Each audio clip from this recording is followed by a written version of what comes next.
Pues vamos a hablar un poquito de fútbol, ¿no? De qué nos dejó ese Madrid-Sevilla, de las sensaciones del Real Madrid, bueno, una vez que parece más recuperado. Y bueno, lo voy a hacer con David de la Peña. Así que nada, ahí empezamos.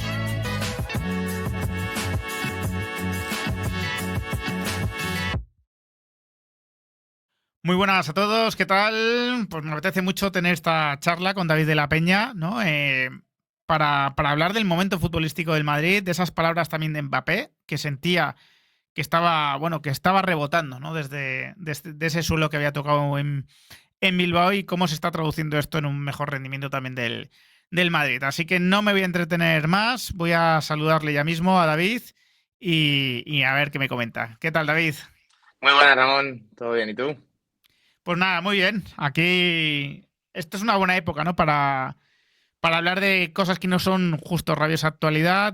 Tenía ganas contigo, ¿no? De hablar incluso ya desde ayer de ese partido contra el Sevilla del Madrid, que pudo ser el mejor o uno de los mejores de la temporada, por lo menos a nivel ofensivo. Ya sabemos que todo es un equilibrio y que el Madrid el tema defensivo lo tiene que vigilar también.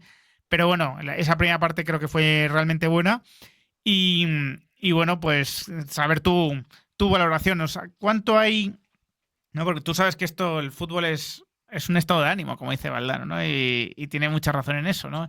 ¿Cuánto hay de mejoría genuina del Madrid? ¿Cuánto hay de que el Barça está en una peor racha de resultados? ¿Eso te da confianza? O a lo mejor ves, ¿no? Que, bueno, pues que estás más cerca, ¿no? De tus objetivos como consecuencia de la caída del otro.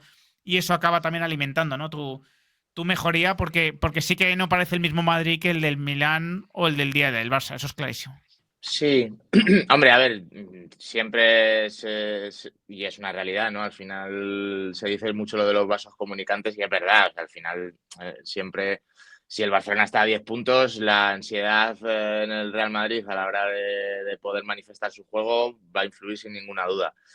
Dicho esto, y coincidiendo totalmente en que eso es así, yo sí que creo que es una mejora genuina también fruto de que el inicio de temporada de Real Madrid pues, fue malo y de verdad fue bueno, muy caótico en muchos aspectos del juego.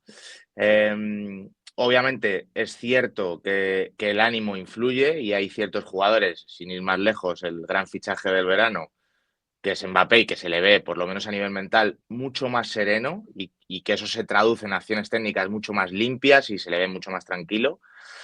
Pero yo, por lo menos el otro día contra el Sevilla, que coincido contigo, en la primera parte hay 20-25 minutos del mejor Real Madrid de la temporada con diferencia, que para mí tiene mucho que ver lo que sucede tácticamente, o sea, lo que sucede en el campo, cómo se relacionan los jugadores, cómo se posicionan, los espacios que hay. Y bueno, se vio contra el Pachuca, lo que pasa que yo veo una diferencia entre Pachuca y Sevilla, que es evidente, y es que a nivel colectivo Pachuca da unas facilidades tremendas y el Sevilla no tanto. O sea, yo contra el Sevilla ya sí vi un mérito de un equipo que está empezando a engrasarse. Hablabas de tema táctico y a lo mejor tienes una visión diferente, ¿no? A la mía, pero te expongo lo que yo creo que, o la base sobre la que creo que está trabajando Ancelotti. Después los jugadores se mueven, ¿no? Como siempre, como dice la frase. Pero creo que Ancelotti se está sintiendo cómodo en un doble pivote, liberando a Bellingham por delante. Tiene alguna responsabilidad defensiva más hacia la izquierda que hacia la derecha, pero bueno, con cierta libertad, con capacidad de llegada de compensar los movimientos disuasorios, ¿no? Disuasorios, perdón, de Mbappé y Vinicius cuando están en el campo, que muchas veces se alejan del área, no se acercan, sino que ellos se alejan y Bellingham compensa muy bien. Es decir, que Ancelotti empieza a sentirse cómodo en una base donde, bueno, ya son dos centrocampistas, ¿no? En la base de la jugada, donde Bellingham está más liberado y donde se está recuperando un poco, o sea, es un 4-2-3-1, pero podría ser un 4-3-3 también, ¿no? Perfectamente. En cuanto a que se recupera cierta simetría también en las bandas, no se le deja a Lucas Vázquez algo inasumible, ¿no? En la derecha, que recorra todo el campo. No sé cómo lo ves esto. Bueno, empezando por el primer nombre que has puesto, para mí es el jugador, y de hecho yo creo recordar que lo hablamos a principio de temporada, que es Jude Bellingham, Sí, que por características, por al final tú puedes ser muy bueno y el Real Madrid tiene otros muy buenos jugadores, pero justo lo que puede hacer Bellingham solo lo puede hacer Bellingham. De hecho, en el Real Madrid, si faltan Vinicius, Mbappé o Rodrigo, cualquiera de los tres, de alguna u otra forma, puede replicar lo que pierde sí. al faltar uno de los otros dos. pero cuando no está Bellingham, al final sí que el Real Madrid, bueno, ya no solo el hecho de perder sorpresa a la hora de llegar al área y las cifras goleadoras se están notando, y el Real Madrid, que juega sin 9, necesita que uno de sus centrocampistas haga eso y que encima Sí. tenga el acierto que tiene Bellingham.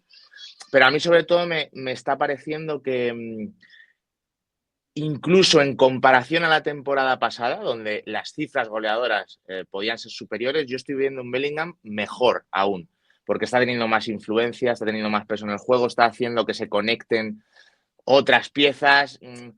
Yo estoy viendo ese jugador que consigue que el equipo muchas veces esté más junto y llegue más junto, sobre todo cuando traspasa la línea de medio campo, sin ninguna duda, es Bellingham. Luego es cierto que también, pues a nivel de ritmo, a nivel físico, yo creo que, por supuesto, necesitas, cuando tienes tanta presencia en el campo, que tu curva vaya creciendo, y al final, pues cuando ya estamos entrando en el mes de diciembre, es lógico que Bellingham ya consiga también alcanzar una plenitud física, y yo creo que se está notando mucho. Para mí está siendo sin ninguna duda el jugador más importante. Lo que pasa es que yo sumaría dos nombres con respecto a lo que vimos en Sevilla, que es Camavinga, lateral izquierdo, Sí. que también lo hemos hablado muchas veces. Camavinga es verdad que seguramente no sea el lateral, bueno, más by the book de la plantilla, ¿no? Más académico, sí, Sí, ¿no? o más académico, exactamente, que al final, bueno, pues seguramente contra extremos más élite, contra extremos, bueno, pues más regateadores o extremos. Porque el otro día Luque Bacchio, que es un duelo más físico, se lo pudo ganar muchas Sí, veces. A lo mejor sí. es otro tipo de extremo el que le va a hacer sufrir más. Pues balones parados, mantener la línea. Hay una serie de cosas que Camavinga como Lo vimos lateral. en el Etihad hace 2 años, ¿no? Que le planteaban retos que eran muy complicados porque, bueno, pues había desmarques continuamente, ¿no? Ese balón que volvía a la frontal del área y volvía a la banda y le cogían la espalda. Claro, eso es de especialista Claro. ya, claro. Eso yo basculo. Simplemente a lo mejor cuando está todo el equipo defendiendo la banda derecha, pues esa basculación, tapar el cambio de orientación con. Bueno, porque es que es normal, al final eso te lo van dando en los minutos, pues él no lo hace.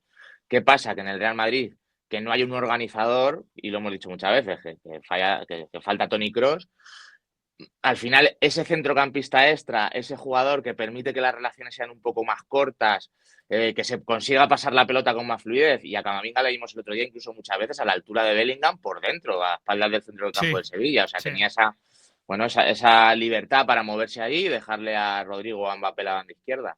Entonces, sumar ese elemento, ese centrocampista extra, encima con la calidad de Camavinga en el perfil izquierdo, y con Dani Ceballos en el perfil derecho, al final como que estaba muy compensado el equipo. O sea, había salida por derecha con Ceballos, por izquierda con Camavinga y con Bellingham por delante de la línea de la pelota. Y entonces, al final este Real Madrid, que tiene tanta calidad, en el momento en el que las relaciones entre los jugadores son un poquito más cortas, se pueden pasar mejor la pelota, van echando hacia atrás al rival, pues el equipo juega mucho mejor.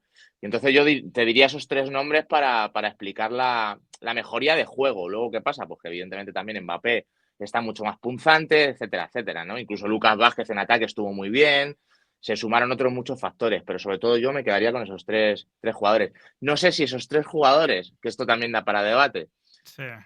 pueden generar una estructura ganadora pues contra los equipos más grandes del mundo.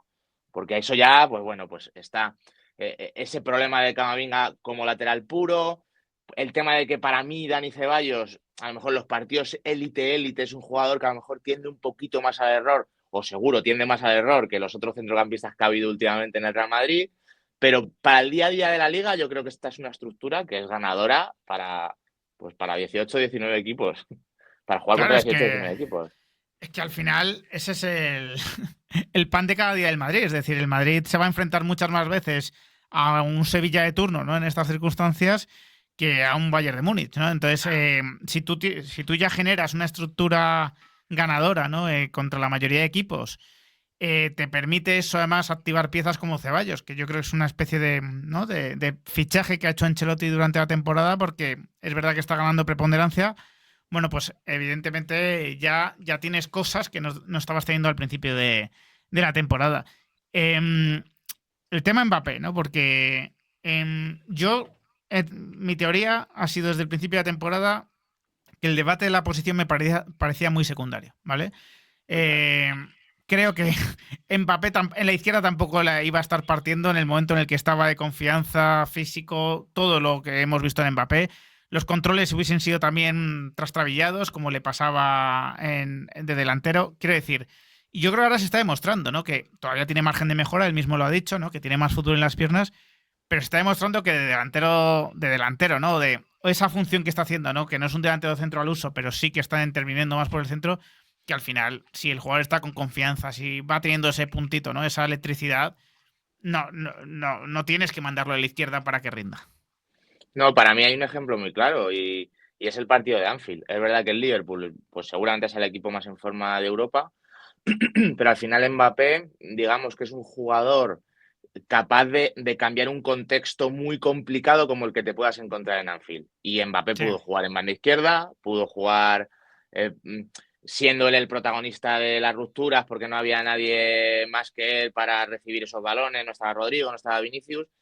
Es decir, prácticamente se pudo colocar donde quiso y jugó mal porque al final yo creo que, bueno, pues todos los que lo veníamos viendo desde fuera nos, te das cuenta de que había un problema ahí mental, ¿no? De que él estaba, bueno, pues las expectativas, bueno, muy altas, no sé qué estaba sucediendo, pero también habían pasado muy poco tiempo. Y es que al claro. final lo normal en un jugador de su calidad es que te entre una, te entre otra, que te vayas soltando, que vayas conociendo más a los compañeros y que al final pues acabes rindiendo. Yo sí te puedo decir a nivel personal, a nivel de sensaciones, que es algo que solamente puedes percibir cuando ya ves al jugador en otro lugar. Yo sí te puedo decir que sí me da la sensación de que es una pena para Mbappé haber estado tantos años en la liga francesa. A mí sí, Sí. sí esa es una sensación que me da bueno, a nivel, pues bueno, de cómo se perfila para presionar, cómo tapa líneas de pase, cómo se activa ante determinadas situaciones. Sí que te das cuenta y está el ejemplo de Vinicius, que Vinicius lleva haciendo callo en la Liga Española desde que tiene Sí. 18 años. Y entonces se le nota que a nivel táctico y a nivel de interpretación de situaciones de juego está muy por encima de Mbappé y para mí es un tema de rodaje. Ahora que Mbappé va a meterte en la escuadra muchísimos disparos de estos que hace desde la frontal, que le vas a poner un balón al espacio y con la zancada que tiene se va a quedar 10 veces delante del portero y que de 10 lo normal es que meta 3, no es que meta Claro. una, porque pues eso obviamente va a suceder, porque tiene una serie de aptitudes a nivel individual que son una burrada, que no las ha tenido nadie en muchos años en el mundo del fútbol. Y luego también se suma el hecho de que yo creo que tácticamente Ancelotti está encontrando ciertos apoyos para él y para mí el principal es Bellingham. Es Bellingham Sí. bueno, le permite muchas veces no tener que rellenar el área entre centros laterales, que lo hace mal. Para mí Mbappé eso lo hace muy mal. Cada vez que llega la pelota a banda le cuesta mucho llegar bien a zona de remate o se No se pasa o desmarca. llega. No está desmarcado, ¿verdad? Es verdad que a veces se queda en la frontal y tiene sentido, ¿no? Porque tiene ese disparo, ¿no? Y con Rodrigo, de hecho, lo hizo. Rodrigo se estaba metiendo y él le ofreció el pase en la frontal, ¿no? Y hizo lo que hizo. Pero es verdad que en el área es un jugador que. O sea, que en ese tipo centro lateral de Lucas, tal, le cuesta mucho encontrar el balón, ¿no? O a sus compañeros encontrar la línea de pases, ¿verdad? A mí me da una sensación como que su cabeza dice, joder, es que me va a ser muy difícil ganar el duelo contra este central tan grande y como que hay algo en su cabeza que no le permite atacar la acción con la determinación que se necesita en la élite. Y entonces Sí, le cuesta mucho rematar ese tipo de balones, o ya te digo, llega un poco tarde y le cuesta, y esa es la realidad. Pero bueno, es lo que te digo, es que son esas cosas que me da la sensación de que es un tema bueno, de formación y de exigencia también, porque Mbappé, ¿cuántas ligas seguidas ha ganado en claro, el Paris claro, Saint-Germain? Entonces, al final, no es esta exigencia que está teniendo aquí de decir, es que cualquier claro. equipo me va a costar mucho ganar los 3 puntos y encima voy a tener otros rivales que quizás lleguen a los 85, 90 puntos. Entonces eso en su cabeza no está sentado. Dicho esto, con lo que tiene le va a dar para hacer, como dijimos, 35, 40 goles. Y lo que te comentaba de Bellingham, que al final le permite pues no tener que tener que ser el que rellena el área en ese tipo de situaciones. Bellingham está haciendo muchas veces de apoyo, movimientos de apoyo estando de espaldas a portería, que a Mbappé le cuestan más. Y luego también el hecho de ir disputando cada vez más minutos juntos, pues se nota más sinergia cuando uno va a banda y a lo mejor le ve y dice, bueno, este está fijando aquí, yo puedo ocupar este espacio. Bueno, pues se nota que al final está habiendo más rodaje. Y lo cierto es que en el momento en el que en el Real Madrid funcione, sobre todo, cómo se construye la salida de balón y cómo se construye el juego en medio campo, que es lo que más estaba fallando, lo de arriba, por calidad. Si eso de atrás funciona, es que es imposible que no generen muchísimos goles. Claro, claro, es que al final tiene una potencia arriba el Madrid que eso, o si juega mejor, evidentemente, lo tendrá más fácil o lo lucirá más, pero es que la sensación es con un Mbappé que poco a poco se va recuperando, con Vinicius que es un ganapartidos, con Rodrigo que incluso se va apuntando a la fiesta y con Bellingham, ¿no? Con esa capacidad, ¿no? También de marcar goles, de llegar, de asistir. Bueno, que el Madrid realmente de los candidatos a la liga es el que tiene más atajos, ¿no? Más atajos para ganar partidos, para marcar goles. Quería dedicar los últimos minutos a la caída del Barça. Es verdad que quizás el último partido es el peor ejemplo, ¿no? De mostrar, ¿no? Esa caída del Barça, porque es verdad que genera muchas ocasiones. También creo que se ven algunos de los defectos que está mostrando en los últimos partidos porque defiende mal ciertas situaciones que le acaban pesando mucho.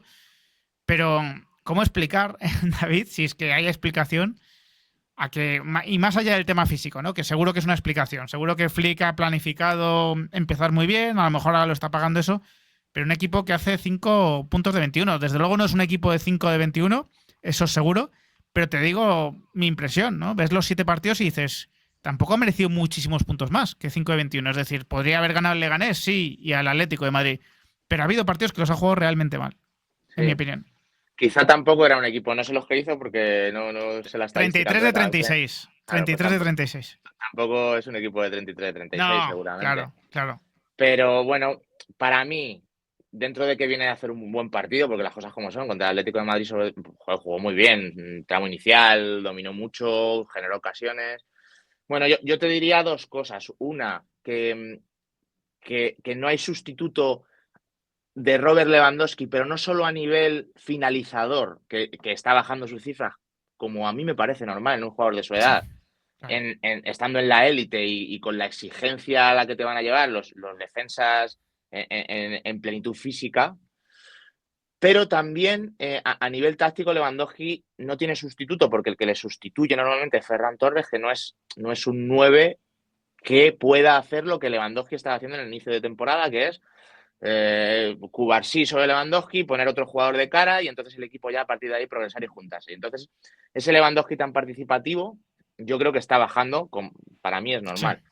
Y luego lo más evidente de todo, y es que Lamine Yamal está teniendo problemas físicos en el último mes y medio. Y es verdad que Lamine Yamal ha entrado en algunos partidos que el Barcelona en las últimas jornadas ha perdido o no ha ganado, pero no es el Lamine Yamal de principio de temporada con continuidad.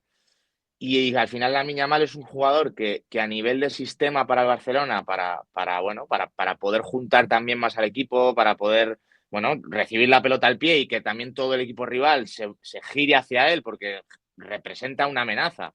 Lamine Yamal tiene una jugada que es muy parecida a la que tenía Messi y que provocaba un impacto táctico en el juego bestial, que es que cuando Lamine Yamal o cuando Messi lo hacía, obviamente a mayor nivel y durante mucho más tiempo, ¿no? O sea, que ya sé luego la gente le queda mucho a Lamine Yamal para eso, pero sí que hay sí, una jugada en concreto que es que cuando Lamine Yamal se gira en diagonal, el lado opuesto, ese pase de rosca, provoca que todo el equipo todo el equipo sí, rival se atrinchere sí, atrás. Y sí, entonces, sí, en el sí, sí. momento en el que eso Rafinha, esa delicadeza cuando juega en derecha no la tiene. O sea, Claro, claro. de hecho, Rafinha se ha hecho muy bueno en el Barcelona de Flick en banda izquierda como Sí, elemento profundo.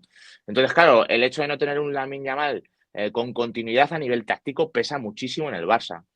Y luego, Lamine Yamal quizás en el futuro acabe teniendo cifras de 25 goles y 20 asistencias, pero todavía no tiene esa claro, determinación y esa claro. pegada.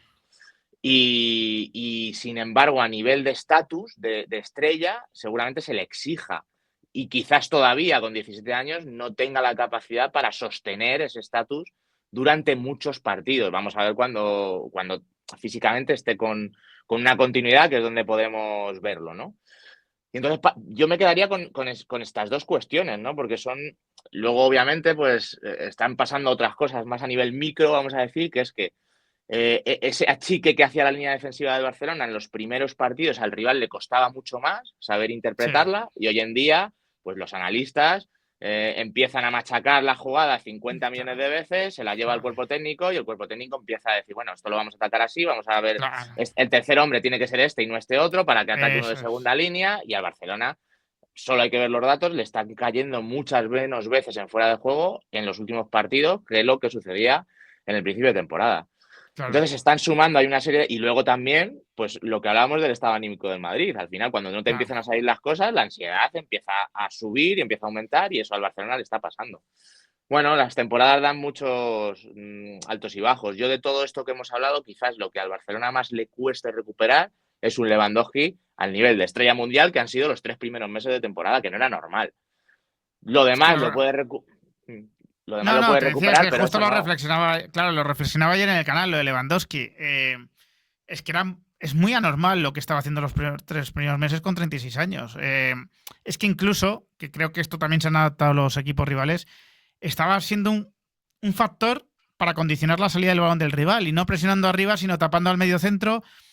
Claro, ahora el rival está moviendo al medio centro, Lewandowski no está persiguiendo muchas veces al medio centro porque ya esa movilidad no la tiene, ¿no? O no tiene esa frescura.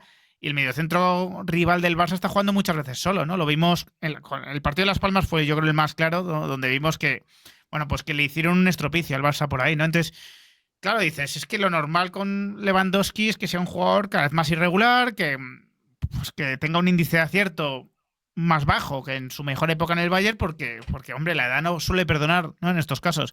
A lo mejor, exacto, ¿no? Lo que dices tú, no era un equipo de 33, de 36. No era un Lewandowski de 14 goles en 11 partidos a ritmo sostenible, ¿no? Entonces, claro, esto es realismo, ¿no? Esto es más realista, a lo mejor. Tampoco dos goles en 8 partidos de Lewandowski, a lo mejor es lo que queda. A lo mejor queda algo más normal como 4 en 8 partidos, pero que se está compensando un poco la cosa. Sí, pero al final es que es lógica pura. O sea, y si comparas el tema de Mbappé que hemos hablado, al final Lewandowski puede tener un índice de acierto mucho mayor en sus finalizaciones, que la lógica dice que Mbappé va a marcar mucho más, porque Mbappé va a encontrar el triple o el cuádruple de Claro, situaciones de gol. Cuando le metan un balón al espacio, va a llegar a balones que Lewandowski no va a llegar. Eh, Le van a presionar a uno y a Lewandowski le va a costar más girar, y Mbappé, por elasticidad, por físico, va a salir de esa presión y va a poder rematar. Entonces, al final, es que es una cuestión lógica, ¿no? Es que le está pasando a Cristiano Ronaldo, que es pues el mejor 9 de la historia, digo entre comillas. Joder, se le nota al final, sobre todo los partidos con Portugal, que, joder, pues que por muy bueno que seas, por muy buen olfato que tengas, es que la edad no perdona.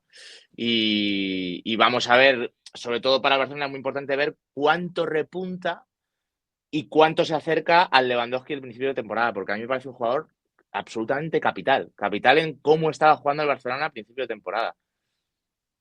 totalmente, estoy totalmente de acuerdo contigo. No solo por los goles, como has explicado, sino ciertos apoyos, ciertos movimientos que hacía que ponían de cara a sus compañeros, lanzaban el ataque. David, pues muchas gracias por este rato que hemos charlado un poco de eso, de fútbol. Desearte una feliz Navidad, eso, muy felices fiestas y que hablamos pronto, porque el fútbol va a volver muy pronto. De hecho, la Premier no se va.